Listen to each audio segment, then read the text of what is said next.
And praise the Lord, Turning Point. My name is Brother Terry, and we are back with part 2 of January 23rd, 2022 service. And as we're building this foundation, talking about Phinehas and the stand that he made, and by him standing, the plague stayed. We laid some really good groundwork in part 1. If you haven't seen that video will be connected to this one. But for now, let's jump more into this story, Numbers 25. Let's do it.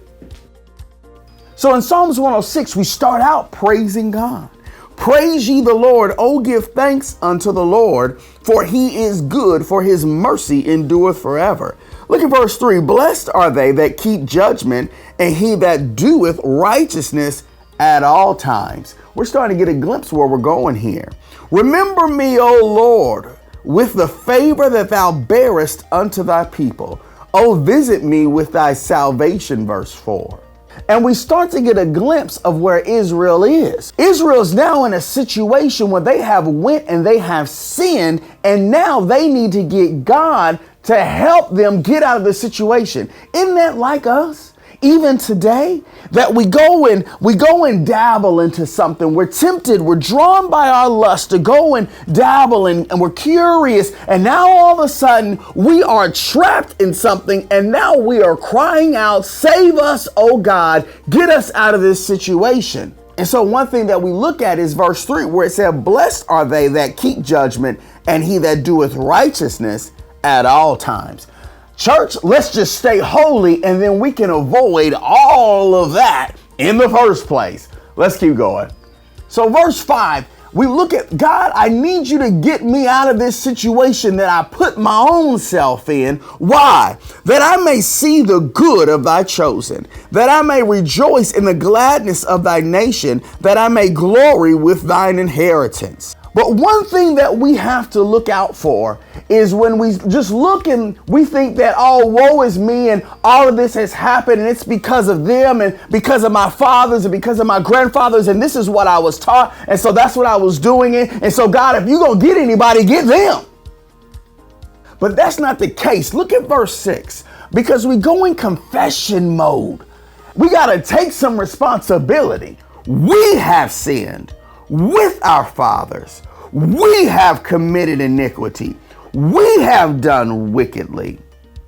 And so we learn that they often get in bondage because they forgot what God had done for them. They forgot the bondage that God already brought them out of.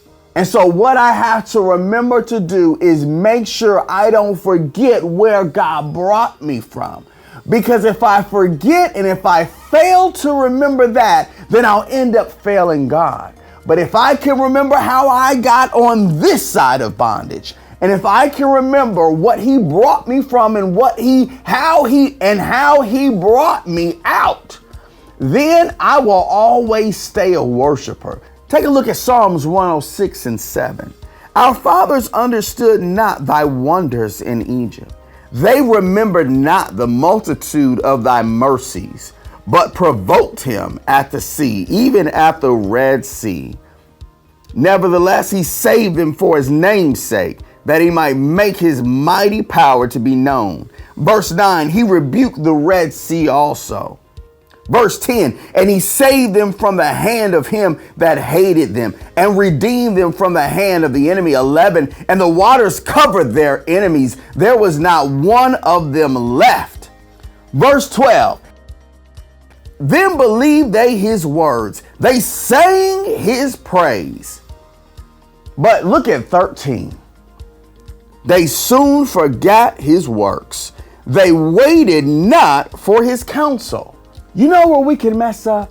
God can do all these mighty things for us, and now we're on this side of the bondage. We're actually free, but then we start looking at things from the past, or we start looking at the one or two things that we don't have or that we want different in our lives, and then we start to complain.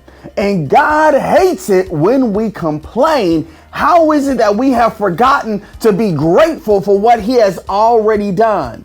And you see Phinehas remembering, and we're going to find out what he does as he stands up, as he remembers the covenant that was made. I'll see you in part 3. God bless.